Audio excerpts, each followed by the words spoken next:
Hi friends, it's Sherry from Rappahannock Area Community Service Board. And today for story time, I'd like to read a book that you guys are probably all familiar with, and that would be A Pocket for Corduroy, and it is by Don Freeman.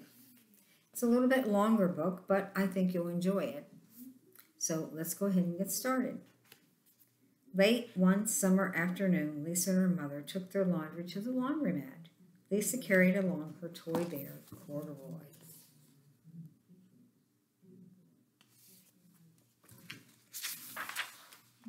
The laundromat was a very busy place at that hour. "Now, Corduroy, you just sit here and you wait for me," Lisa said. "I'm going to help my mom with the wash."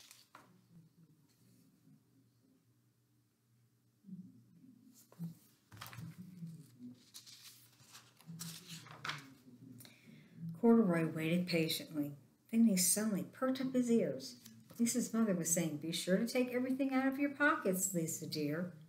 You don't want any precious things getting lost and getting all wet and soapy."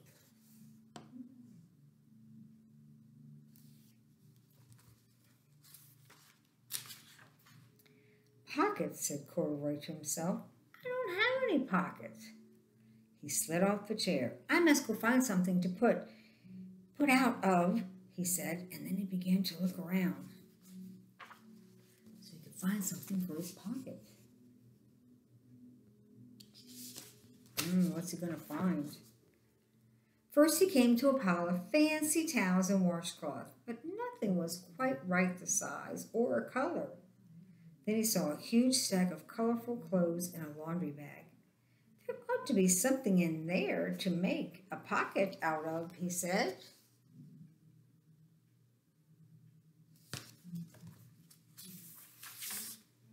Without hesitating, he climbed inside the bag, which was filled with pieces of wet laundry. The dampness didn't bother Corduroy in the least. "This must be a cave," he said. "I've always wanted to live in a dark, cool cave." Later, when Lisa looked for her bear, he was gone. "Oh, Mommy," she cried, "Corduroy isn't here where I left him." "I'm sorry, honey," said her mother, "but the laundromat will be closing soon, and we must be getting home."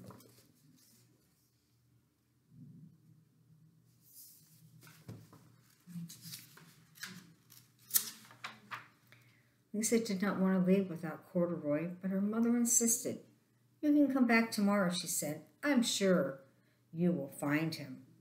As they left, a young man wearing an artist's beret was taking his wet laundry out of the bag, the very big bag Corduroy had discovered.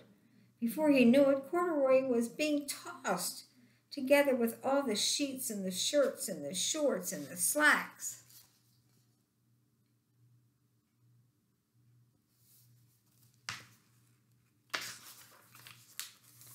Inside the dryer.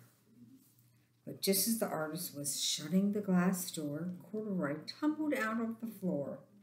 "How in thunder did that bear ever get mixed up with all my things?" the artist wondered. Poor Corduroy was damp all over.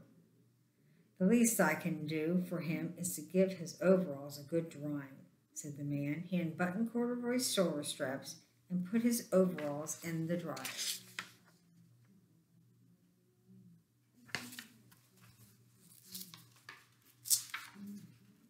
Corduroy grew dizzy as he watched the clothes spinning around, but the artist became inspired.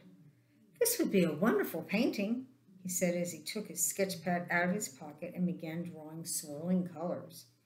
"I can hardly wait to get back to my studio." Finally, the dryer stopped whirling and the man gathered up the clothes.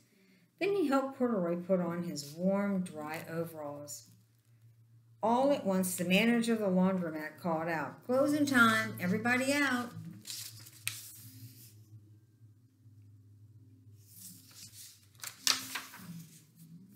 Corduroy was gently placed on top of a washing machine. "I wonder who that bear belongs to," said the artist as he was leaving. "He should have his name someplace. He's too fine a fellow to be lost."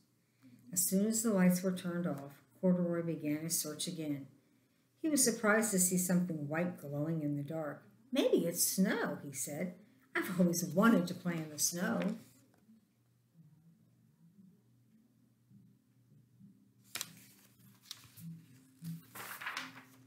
He accidentally tipped over the open-lidded box, and suddenly he was covered with soft, slippery soap flakes.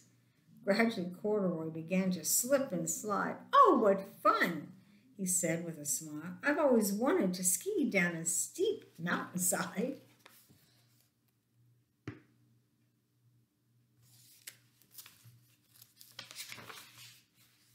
He landed paws first in an empty laundry basket. "This must be a cage," he said, peeking through the bars. "I never wanted to live inside a cage like a bear in the zoo." But by now Corduroy felt drowsy, and soon he nodded off to sleep.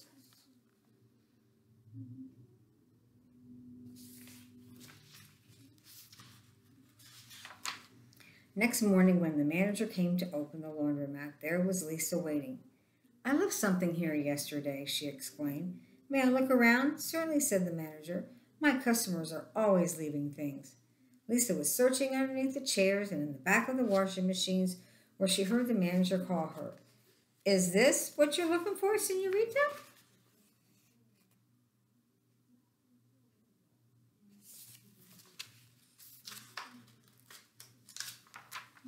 "Yes, yes, that's my best friend," shouted Lisa. She reached in and picked Corduroy out of the basket. "So this is where you've been, you little rascal," she said. "It's time I took you home." Lisa thanked the manager and ran down the street, holding Corduroy tightly in her arms. "I thought I told you to wait for me," she said. "Why would you wander away?" "I was looking for a pocket," Corduroy said. "Oh, Corduroy, why didn't you tell me you wanted a pocket?" asked Lisa.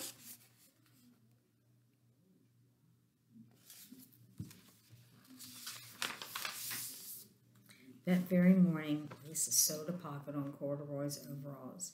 "And here is a card I've made with your name on it for you to keep tucked inside," she said. "I've always wanted a purple pocket with my name tucked inside," said Corduroy, as he and Lisa nuzzled noses. The end. So Corduroy got his pocket. Hope you liked that story. Thanks for watching.